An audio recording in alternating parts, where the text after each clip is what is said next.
Hi guys, welcome back to another episode of Game Things. I'm your host for the week, Ming, and this week is relatively dry. But don't worry guys, next week will be chock full of content as we'll cover all the showcases next week. So bear with us for this week. So the first thing that we'll cover today is Phantom Blade Zero.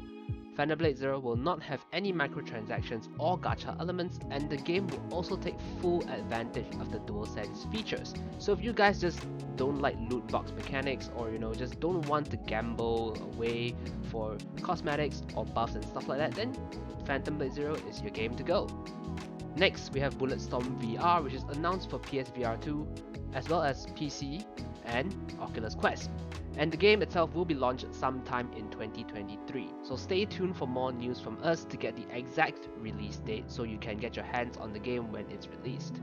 Then we have Death Stranding Director's Cut heading to Mac later this year.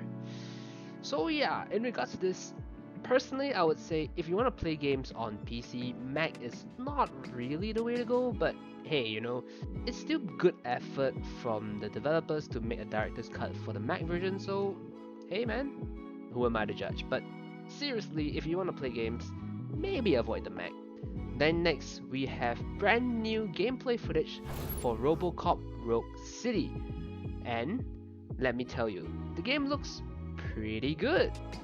The game looks really clean, and any enemies that appear on the screen is automatically located for you because, well, you are a RoboCop. And quite frankly, I feel that the story itself is really close to the source material as well, because this story kind of depicts, RoboCop having some issues with his memory and some issues with ethics and stuff like that, which is really close to the source material. So far, based on the gameplay footage, pretty good.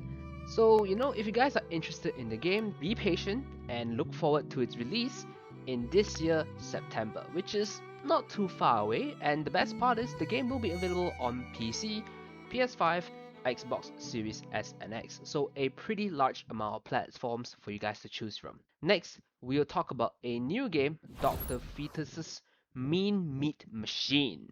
So this game is kinda weird because it's a Super Meat Boy spin-off. Personally, I don't really like the idea of Super Meat Boy because I suck at it, but the character is really cute though. If you are a sucker for those games, then hey man, props to you because damn, those games are hella hard. But the good thing is that Dr. Fetus's Mean Meat Machine is similar to Super Meat Boy, but instead is a more Tetris style of game. So there's still the classic chainsaws, blades, and stuff like that, but instead of a platformer, you kind of have to move blocks around like Tetris. So probably not as difficult. I say probably because based on the gameplay footage I saw, still looks pretty tough, but hey, not as bad as Super Meat Boy. So if you guys ever like the aesthetics of Super Meat Boy but just couldn't get good at platforming like me, then hey, maybe give Dr. Fetus's Mean Meat Machine a try when it's released on the 22nd of June. Speaking of 22nd of June, it's gonna be pretty tough because there is a really strong game coming out on that exact same day, and hey, as we get closer to that date, we will keep you guys updated on what that game is exactly. Next, we'll talk about this month's Humble Bundle, which honestly looks pretty good. So this month's Humble Bundle features Ghostwire Tokyo, which is a pretty decent game but gets repetitive really quickly. Then we have Remnant from the Ashes, the Complete Edition, which is a really good game, but kinda requires you to play with friends to get the full experience. Then we have Curse of the Dead Gods, a somewhat decent game, I guess. Then they also have Honey, I Joined a Cult, which is a simulator game, a game called Eternal Threats, Grime Collars of Rot, Turbo Golf Racing, as well as Meeple Station. So some of the titles are a bit because I've never heard of it before, so I think it's but you guys can correct me in the comments if you think I was wrong. But the other titles like Ghostwire Tokyo, Remnant from the Ashes, Curse of the Dead Gods, Honey, I Joined a Cult are actually pretty popular and pretty well known. So quite frankly, if you guys regularly subscribe to Humble Bundle or occasionally subscribe to Humble Bundle, then I would say this month is actually pretty worth it if you don't have these games yet. So be sure to check it out if you guys are interested. Next, I'm gonna talk about Resident Evil Dead Island movie trailer. They did it again. They made another Resident Evil movie. I don't know why they keep doing this, but anyways, if you guys are interested in the movie does feature our classic cast of Leon, Claire, Jill, as well as Chris. So, if you guys are interested in it for the old time's sake, then maybe give it a watch, but quite frankly, I don't really recommend it because so far the Resident Evil movies haven't really done well, and the most recent Resident Evil TV series on Netflix really didn't do like too well either. So you guys have been warned if you guys are gonna continue watching this. Next, we're gonna talk about the release of the week. So this week we have Amnesia: The Bunker available on PS4, PS5, Xbox Series S and X, Xbox One, as well as PC. So Amnesia: The Bunker, really not much to talk about it. It's basically just amnesia, but instead of the hospital scene, you're basically stuck in a bunker during the World War.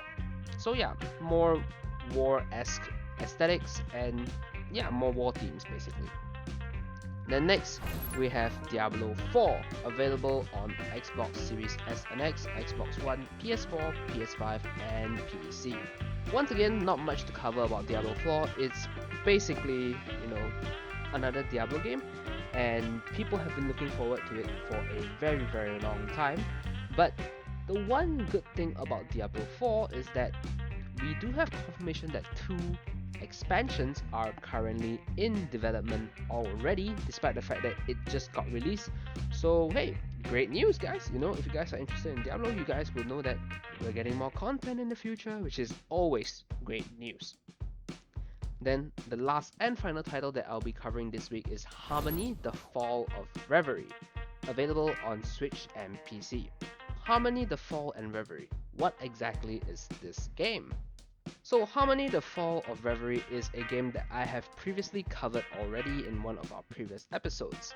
And it's basically about a character that is presumably a god and has the ability to look into the future.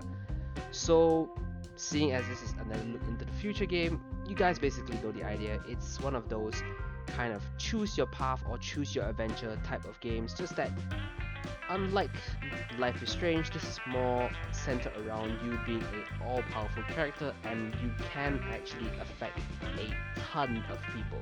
Granted, Life is Strange, you do affect a lot of people as well, but this is on a slightly larger scale. And the game itself feels very different compared to Life is Strange, mainly because Life is Strange is ultimately about, the modern day society. Whereas Harmony: The Fall of Reverie is kind of a mix of modern society as well as, celestial beings, because the character is a god after all. So yeah, it's a really different dynamic which leads into very interesting gameplay and storytelling. So if you just like story-based games in general, Harmony: The Fall of Reverie would be perfect for you. Now we move on to our last and final segment, free things. Starting off with Epic Games Store, they are going to be giving out a mystery game which we do not know yet at this point of time, so my editor will put it on screen and put it in the podcast description. Then from Steam, we have Tell Me Why, free for the entire month, and you guys can claim it at any point of time because, it's Pride Month. Anyway, that's all from me today. Once again, I was your host Ming. I hope you guys enjoyed the episode, and we'll see you guys in next week's episode of Game Things.